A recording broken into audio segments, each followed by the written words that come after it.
ஹரே ராமா ஹரே ராமா ராம ராமா ஹரே ஹரே ஹரே கிருஷ்ணா கிருஷ்ணா கிருஷ்ணா ஹரே ஹரே ஹரே ராமா ராம ராமா ஹரே ஹரே ஹரே கிருஷ்ணா கிருஷ்ணா கிருஷ்ணா ஹரே ஹரே ஹரே ராமா ராம ராமா ஹரே ஹரே ஹரே கிருஷ்ணா கிருஷ்ணா கிருஷ்ணா ஹரே ஹரே கிருஷ்ணாய வாசுதேவாய ஹரயே பரமாத்மனே பிரணதக்லேசநாசாய கோவிந்தாய நமோ நமः கிருஷ்ணாய வாசுதேவாய தேவகீநந்தனாய ச நந்தகோபகுமாராய கோவிந்தாய நமோ நமः நாம சங்கீர்த்தனம் யஸ்ய சர்வ பாவ பிரணாசனம் பிரணாமோ துக்கசமனः தம் நமாமி ஹரிம் பரம். கலையே சுந்தராகாரம் சதைக பிரியதர்ஷனம் அஞ்ஞானநாசகம் தேவம் சத்குரும் முரளீதரம். ஸ்ரீஹரயே நமः ஸ்ரீஹரயே நமः ஸ்ரீஹரயே நமः. கோபிகா ஜீவனஸ்மரணம் கோவிந்தா கோவிந்தா. சத்குருநாத் மகாராஜுக்கு ஜெய். சாய் டிவி நேயர்களுக்கு நமஸ்காரம். ஸ்ரீமத் பாகவதத்தில் பஞ்சமஸ்கந்தத்தில் 17வது அத்தியாயம் 16வது அத்தியாயத்தில் ஒரு வருஷம் தீபங்கள் எப்படி இருக்குது, அதோட அளவு என்ன, ஒரு வருஷத்துலேயும் என்னென்ன மலைகள் இருக்குது, அங்கே என்னென்னலாம் விளையிறது, அங்கே என்ன ரசங்கள்லாம் கிடைக்கிறது, தங்கமலை எங்கே இருக்குது, இதை பற்றி ரொம்ப அழகாக விஸ்தாரமாக சொன்னார். இந்த 17வது அத்தியாயத்தில் நதிகளை பற்றி பேச போகிறார். அப்புறம் பகவான் மகாதேவன், பரமேஸ்வரன், ருத்ரன் அவர் சொல்லக்கூடிய ஒரு ஸ்தோத்திரம், இது ரெண்டும் இந்த அத்தியாயத்தில் வருது. ஃபஸ்ட்டு ஆரம்பிக்கிறார். எந்த ஒரு பலி சக்கரவர்த்தியோடைய யாகத்தில் அந்த வாமன பகவான் திருவிக்கிரமனாக அவதாரம் பண்ணி ஒரு பாதத்தால் ஒரு அடினாலும் இந்த லோகம் ஃபுல்லாக அளந்து 2வது அடியே பிரம்மலோக பரியந்தம் தூக்கிட்டு போனார் இல்லையா. அப்போ பிரம்மா அவருக்கு பாத பூஜை பண்ணினார். ஆனால் அந்த தீர்த்தம் அவரோட கால் கட்டவரில் மட்டும்தான் போச்சான். அப்படி வரக்கூடிய அந்த தீர்த்தத்துக்கு விஷ்ணுபதி, விஷ்ணுக்கு பதியாயிட்டா கங்கா, விஷ்ணுபதி அப்படின்னு பேர். அது அங்கேருந்து மேலேருந்து சாக்ஷாத் பகவத்பதிஹி அனுபலக்ஷவச்சோபி அப்படி சொல்லக்கூடிய அந்த இது அழகாக அங்கேருந்து மேலேருந்து திரும்பிச்சின்னு இருக்கா அப்படின்னு ஆரம்பிக்கிறது 17வது அத்தியாயம். கங்கையோட உற்பத்தியை பற்றி ஆரம்பிக்கிறது விஷ்ணுபதின்னு சொல்லிட்டு.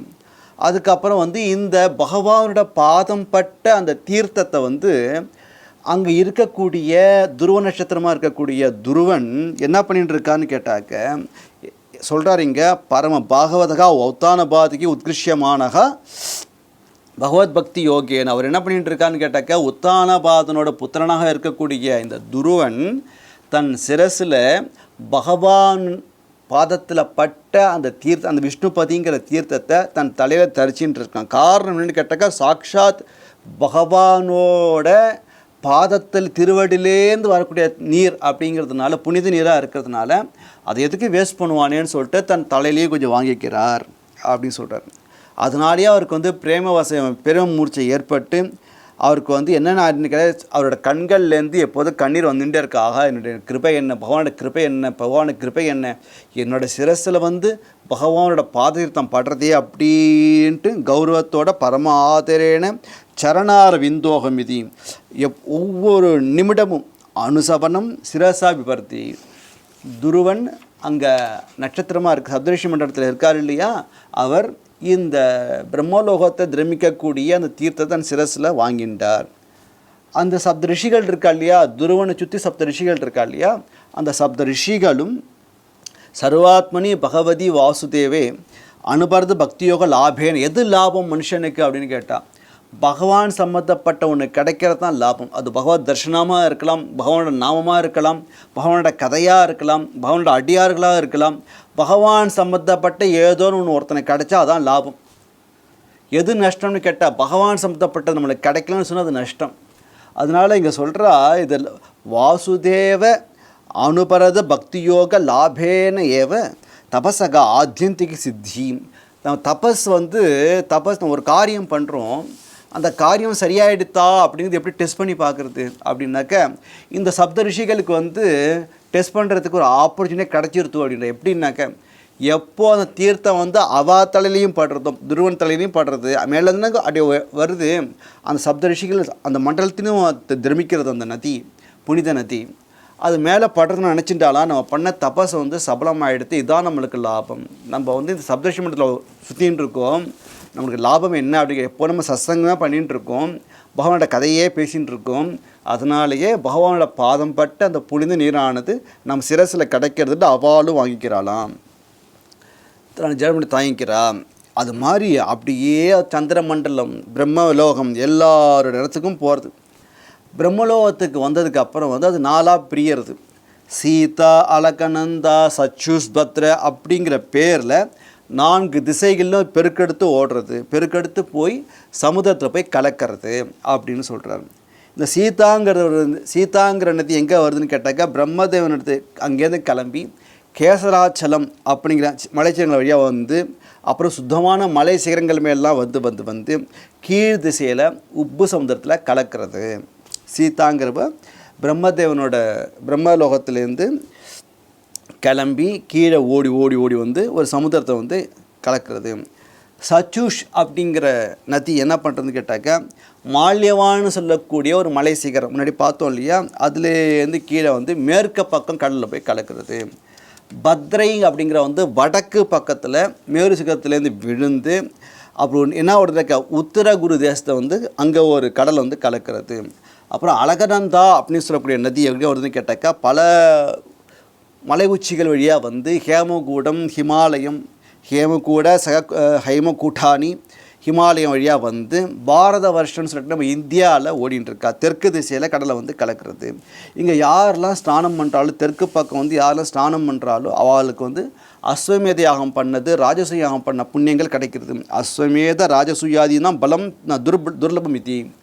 எதெல்லாம் ரொம்ப துர்லபம் பண்ண முடியாதோ அதெல்லாம் இந்த நதியில் ஸ்நானம் பண்ணாலே, பாரத வருஷத்தில் ஸ்நானம் பண்ணாலே கிடைச்சிடுறது. கங்கா ஸ்நானத்துக்கு அவ்வளோ பலன் சொல்லியிருக்கு.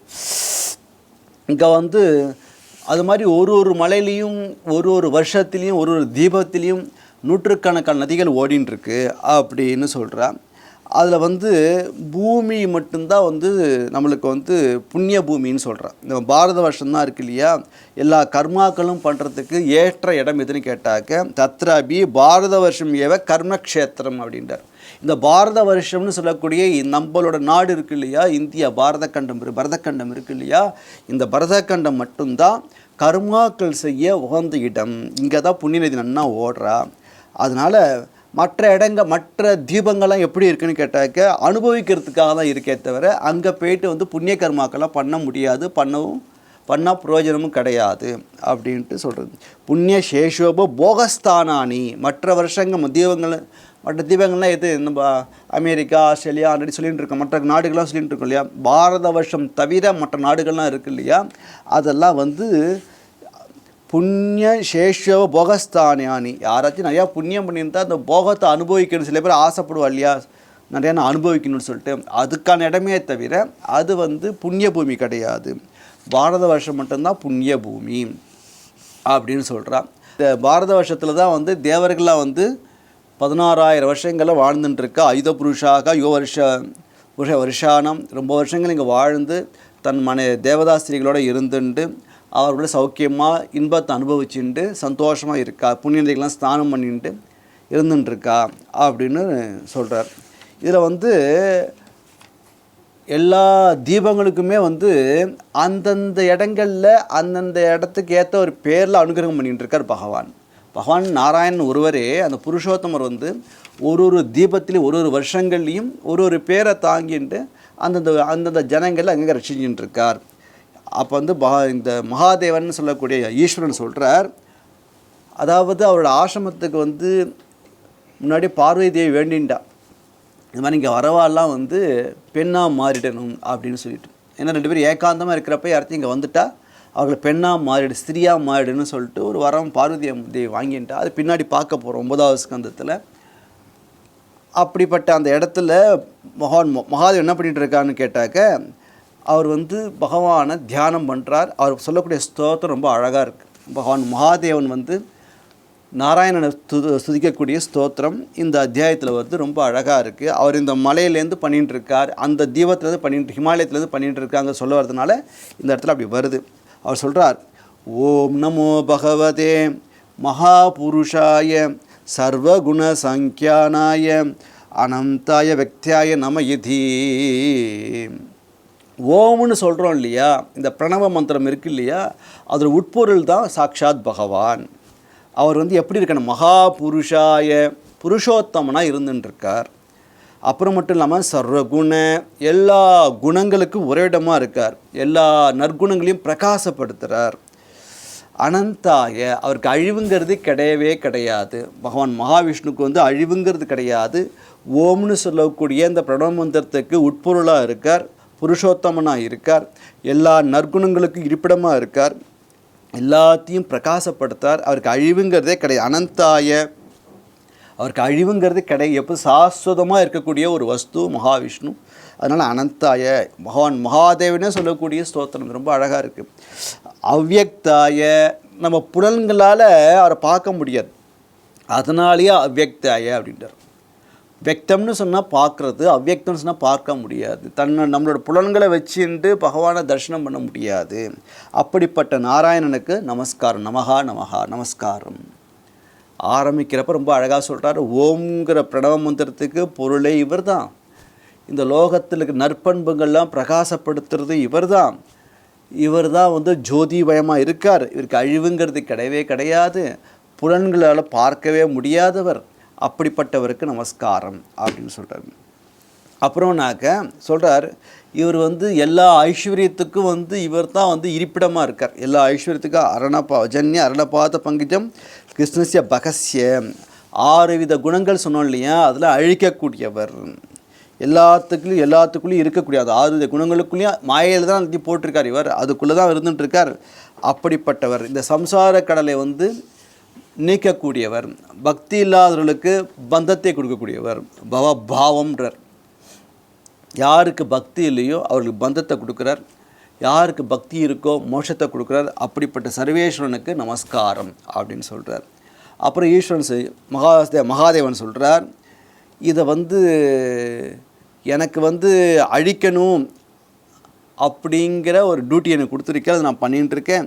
இங்கே லோகத்தில் காண்றது எல்லாம் அவங்க மாயோட சொரூபம் தான், எல்லாம் மாயா குணத்தினால தான் எல்லாம் தெரியறது.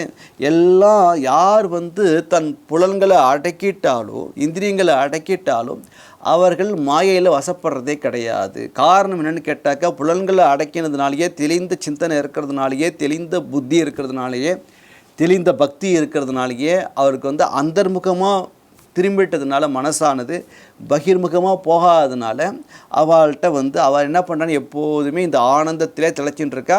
அவள்கிட்ட இந்த மாயை வந்து விளையாட மாயை வந்து அவளை டச் பண்ணவே முடியறதில்லை. மகான்கள்கிட்ட மாயை விளையாட முடியாது.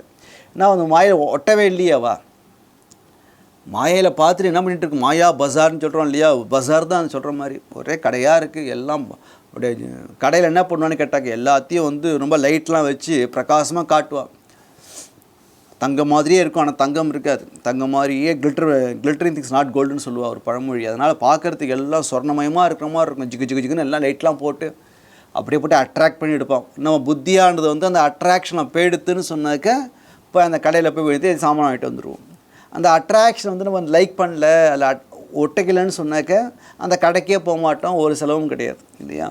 அதனால் இந்த மகான்கள் என்ன பண்ணுறான்னு கேட்டாக்க, தன் புலன்களை வந்து உள்ளே அடைக்கிறதுனால வெளி மாயையில் வந்து மாட்டிக்கிறது, மாயா பஜாரில் மாட்டிக்கிறதே கிடையாது. யாருக்கு வந்து இந்த சிற்றின்பத்துலலாம் ஆசை இருக்கோ அவன் தான் என்ன பண்ணிகிட்டு இருக்கான்னு கேட்டாக்க, எப்போதும் இந்த மாயையில் தோன்றக்கூடிய அந்த பிரபஞ்சத்தை பார்த்து அதில் மோகிச்சு போய் அவன் தன்னுடைய திறமையை இழந்துடுறான் அப்படின்னு சொல்கிறார். அப்புறம் சொல்கிறார், யார் ஒருவர் இந்த லோகத்தோட உற்பத்தி ஸ்திதி அப்புறம் முடிவு எல்லாத்துக்கும் யார் காரணமாக இருக்காரோ, அவருக்கு யாருக்கு முடிவே இல்லைன்னு சொல்கிறாலோ, திருப்பி விகினம் எம் அனந்தம், எதுக்கும் ஒரு பகவானோட இதான் முடிவு இதான் ஆரம்பம்னு சொல்ல முடியாது, இதான் மத்தியன்னு சொல்ல முடியாது, இதான் முடிவு எதுவும் சொல்லவே முடியாது. அப்படிப்பட்டவர். அப்போ ஏதோ இந்த பூமியை வந்து ஒரு 1000 தலை இருக்கிறப்ப ஒரு தலையில் ஒரு கடுகு வச்சா எப்படி இருக்குது, அந்த கடுகு தெரியுமா? ஒரு 1000 தலை இருக்குது, அனந்தனுக்கு 1000 தலை இருக்குது. அவர் தலைமையில் ஒரு சின்ன கடுகு வச்சா அந்த கடுகு தெரியுமா? அது மாதிரி பகவானோட இப்பேற்பட்ட சிருஷ்டியில் இந்த பூமிங்கிறது கடுகு மாதிரி இருக்குது. அதனால் இந்த பூமியை கடுகு மாதிரி வச்சிட்டு இருக்கக்கூடிய அந்த பகவானுக்கு இந்த அறிவிலிகள் அஞ்ஞானத்தில் இருக்கிறவா புரிஞ்சிக்கவே மாட்டேன்றா, புரிஞ்சிக்கிறதுக்கு பிரயத்தனம் படுறதே கிடையாது அப்படின்னு அவர் சொல்கிறார். அதனால் நீங்கள் தான் பிரம்மாவையும் சிருஷ்டி பண்ணேல், அவர் மூலமாக அவர் படைப்புதலை பண்ணிட்டுருக்கார், நீங்கள் காத்துன்ட்ருக்கேள், என்னை வச்சு சம்ஹாரம் பண்ணிட்டுருக்கேள், அப்படிப்பட்ட உங்களுக்கு நமஸ்காரம், இந்த அவங்களோட அனுகிரகத்தினாலேயே இந்த காரியத்தை நான் பண்ணிட்டுருக்கேன் அப்படின்ட்டு மகாதேவன் சொல்கிறார். அதனால் கடைசியில் முடிக்கிறப்ப சொல்கிறார், இந்த ஜனங்கள் என்ன நினச்சிட்டு இருக்குன்னு கேட்டாக்க, இந்த உடலே சாஸ்வதம் நினச்சின்ட்டு அதில் மோகம் வச்சுட்டு கர்மாக்கள்னு சொல்லக்கூடிய முடிச்ச போட்டுண்டு பந்தத்தில் மாட்டின்ட்டு பகவான் திருமணம் பண்ண இந்த மாயையை தாண்டறதுக்கு ரொம்ப கஷ்டப்படுறா, அதுக்கான உபாயத்தையும் புரிஞ்சிக்கவும் இல்லை. அப்படிப்பட்ட பகவானுக்கு, அதாவது மாயை போட்ட பகவானுக்கு நமஸ்காரம்னு சொல்கிறார். ஏன்னா இந்த ஜனங்கள் என்ன உடம்பு தான், இது நான் சொல்லலை, மகாதேவன் சொல்கிறார், கர்மாக்கள்ங்கிற முடிச்ச போட்டுண்டு பந்தப்பட்டுண்டு இதுலேருந்து வெளியில் வரக்கூடிய உபாயத்தை தெரிஞ்சிக்காமல் இந்த லோகத்திலேயே இருந்துருக்காளே, இந்த லோகத்தில் இது மாதிரி வச்சிருக்காரே பகவான் மாயையினால், தன் மாயையினால், அப்படிப்பட்ட மாயாஸ்வரூபியாக இருக்கக்கூடிய பகவானுக்கு என் நமஸ்காரம் அப்படின்னு சொல்லி மகாதேவன் நாராயணனை ஸ்தோத்திரம் பண்ணுறார் இந்த அத்தியாயத்தில், 17வது அத்தியாயத்தில். விஷயம் என்னன்னு கேட்டாக்க, இந்த அத்தியாயத்தில் நதிகள் கங்கையை பற்றி சொன்னார். கங்கை எப்படி எங்கேருந்து அவரோட பகவான் திருவிக்ரம அவதாரம் எடுக்கிறப்ப ஒரு பாதம் பட்ட அந்த புனித நீர் எல்லா லோகத்தையும் பவித்திரமாக்கின்ட்டுருக்கு. நம்ம பூமியின் மட்டும் தான் ஓரத்துக்கிட்ட, எல்லா லோகத்தையும் தாண்டி தான் பூமிக்கு வந்திருக்கு இல்லையா, எல்லா லோகத்தையும் பவித்திரமாக்குறது. அதை உத்தானபாதனோட புத்திரனாக இருக்கக்கூடிய துருவன் அந்த துருவ கட்டத்திலேருந்து இருந்துட்டு அந்த பகவானோட தீர்த்தத்தை தான் சிரசில் வாங்கிக்கிறார். பகவானோட தீர்த்தம் நம்மளே கோயிலில் தீர்த்தம் கூட தள்ள புரோக்ஷனம் பண்ணிக்கிறோம் இல்லையா, கும்பாபிஷேகம் ஆனாக்கா தீர்த்தத்தள்ள புரோக்ஷனம் பண்ணிக்கிறோம் இல்லையா, அது மாதிரி துருவன் ஒவ்வொரு செகண்டும் அந்த தீர்த்தத்தள்ள புரோக்ஷனம் பண்ணிகிட்டே இருக்கானா. என்னோடய பாக்கியத்தை நான் என்னென்னு சொல்லுவேன், என் பாக்கியத்தை என்னன்னு சொல்லுவேன், பகவானோட பாத தீர்த்தம் அது தலையில் படுறதுனாலேயே மேலும் மேலும் மேலும் துருவனுக்கு பகவத் பக்தியானது அபிவிருத்தி ஆகிட்டே இருக்குது. அதனாலேயே எப்போதும் அந்த தீர்த்தத்தை தன் சிரசில் வாங்கிகிட்டே இருக்கார், தரிச்சுட்டே இருக்கார். அது மட்டும் இல்லாமல் எப்படி ஈஸ்வரன் அந்த கங்கையை தலையை தரிச்சுட்டு இருக்காரோ அதை மாதிரி இவரும் தரிச்சுட்டு இருக்கார். அந்த சப்த ரிஷிகள் சொல்கிறோம் இல்லையா, அந்த சப்த ரிஷிகளும் தன்னோட தபஸை சபலமாகிடுத்து, தனக்கு இது லாபம் இல்லையா, பகவான் சம்மந்தப்பட்ட ஒரு வசதி கிடைக்கிறப்ப அதை மிஸ் பண்ணுவாளா, அவளும் வாங்கிக்கிற, தனக்கு தான் தான் பண்ண தபஸானது ஓகே ஆகிடுத்து, சித்தி ஆகிடுத்து அப்படின்னு அவளுக்கு சபாஷ் போட்டுக்கிறா. காரணம் என்னென்னு கேட்டால், பகவான் சம்மந்தப்பட்ட அந்த பாத தீர்த்தம் பகவத் பதின்னு சொல்லக்கூடிய கங்கை மேலே படுறா, அதனால் சந்தோஷப்படுறா. அது எல்லா லோகத்துக்கும் போகிறது, அங்கேருந்து பிரம்மலோகத்துக்கும் போகிறது, சுரலோகத்துக்கும் போகிறது, சூரிய மண்டலம், சந்திர மண்டலம், தேவகூட்டம் எல்லா இடத்துக்கும் போகிறது, பிரம்மலோகத்துக்கும் வருது.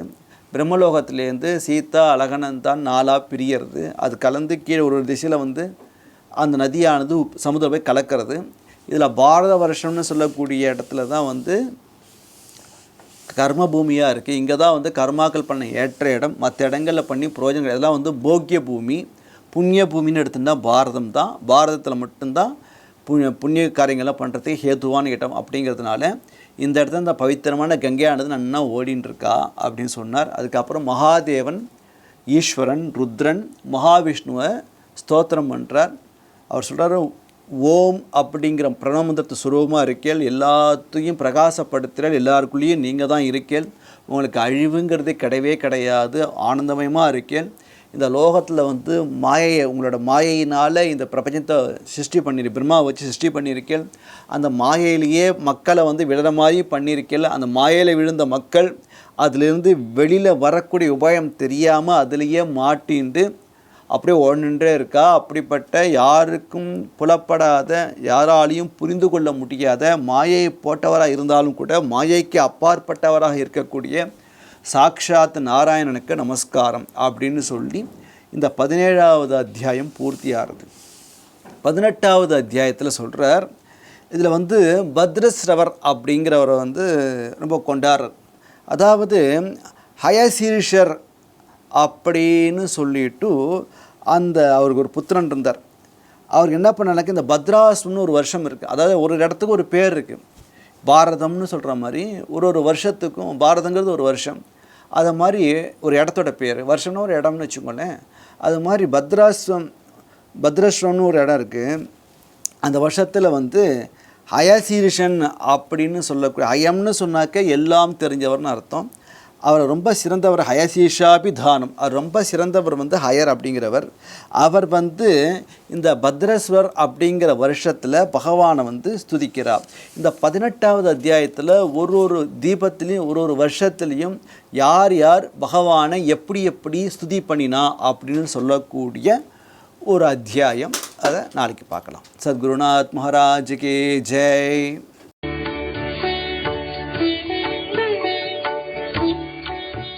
தமிழில் முதல் பக்தி சேனல் சாய் டிவி.